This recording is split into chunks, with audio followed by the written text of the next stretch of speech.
welcome to Podnutz Daily for October 20th, 2008, episode number 101. If you guys are looking for the Friday show, there's no Friday show. I took the day off on Friday. Not from work, just from podcasting. So it does not exist if you're looking for it. We did do the Great Tech Debate on Saturday, though, which was pretty awesome. It was me, Goman, Nebben, and Keith Albright from Mind of Root. The Great Tech Debate show was recorded on my end, but it's not. I only Ustreamed the audio. I didn't record the audio on Ustream, so it's not on the net yet. You can't listen to it yet. What I'm doing, and the Great Tech Debate episode 1 is not available yet either. What I'm doing is I'm revamping the Podnutz.com website. That's going to have all the shows on. It's going to have Podnutz, Podnutz Daily, the Great Tech Debate, and Philly Tech Guys. And I should have that done in a day or so. So if you guys can hold off, I will have the Great Tech Debate posted when I get that up. I don't want to post anything new until I get that up. Another thing, by the way, I recorded the next episode of Podnutz this weekend with Keith Albright. That's episode number 27. I can't remember. That will also be posted when the new Podnutz.com page is up and running. So I don't want to post anything new while I have that new page in the works, because I have to change the format to get everything on the new page.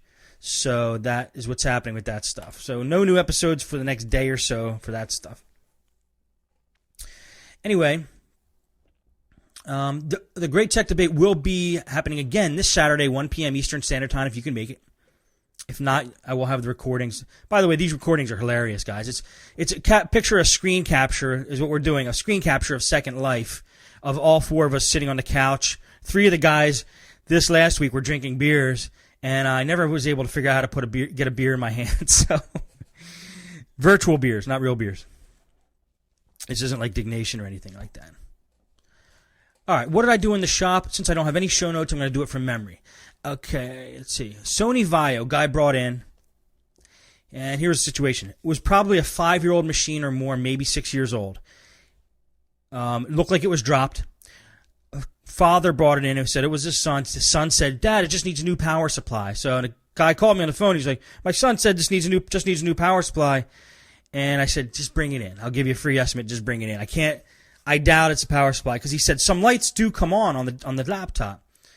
All right, he brought it in. I tested the power supply first with the voltmeter, which is the AC power adapter, basically. It was getting 19 volts, so I knew that that part was okay. Once I plugged it into the machine, I hit the power button. The computer did start up, but there was no video. It sounded like it was kind of starting up properly, kind of. So I said maybe it's the screen. Plugged in an external monitor, still no video. So at this point, I knew that you could almost tell that it's beyond a video problem. It's not just a video problem.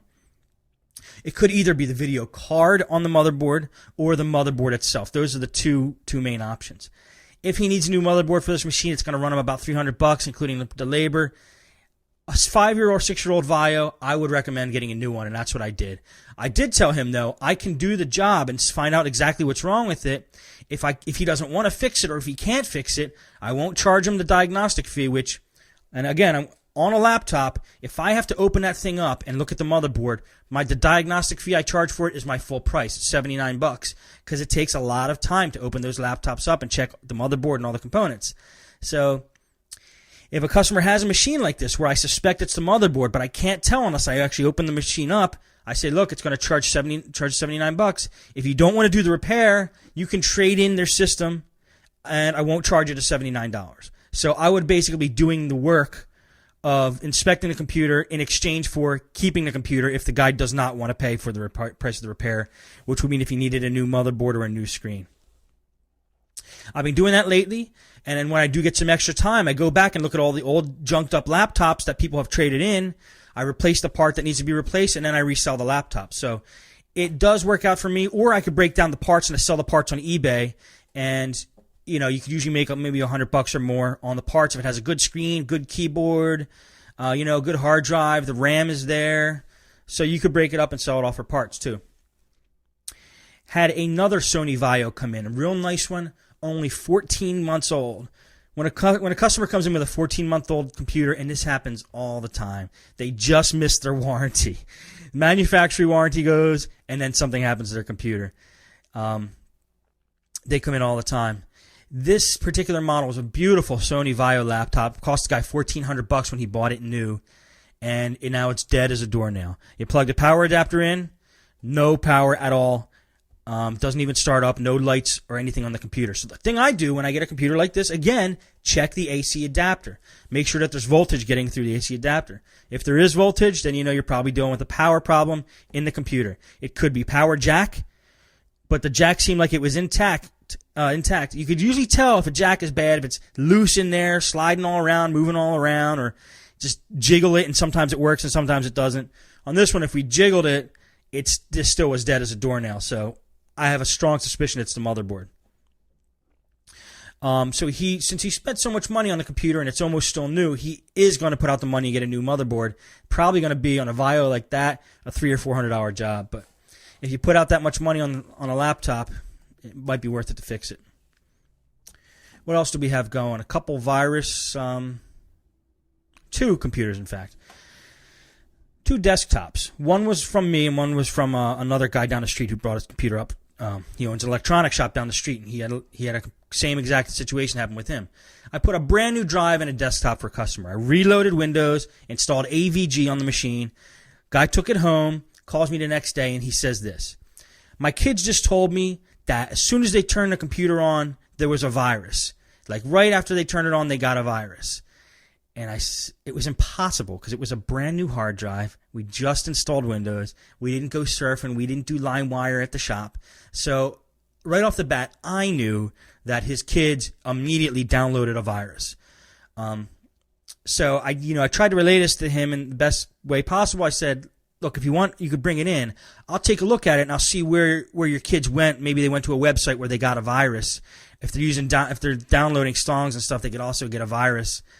But it also makes me think, AVG can't stop maybe as many things as a Norton or a McAfee. If a customer has kids that you know they're going to be all over the internet, they're going to be downloading stuff from LimeWire, it might be worth it to get an overprotective antivirus or internet security suite like Norton or McAfee. I hate to say it, but those programs, as intrusive as they are, do protect a little better, I believe, than an AVG would. AVG, it's fine for most users. If they have kids that are all over the place, it might be worth it for them to upgrade to a Norton or a McAfee and pay for it. So that's probably what I'm going to suggest to him. But the kids definitely did some downloading and got some. And of course, he's like, "Oh no, all they did was go to iTunes." Well, when he comes in, I'll try to pull up a browser history and show them where they went, unless they're smart enough to delete all that kind of stuff. All right, what else did we get? What else did we have today?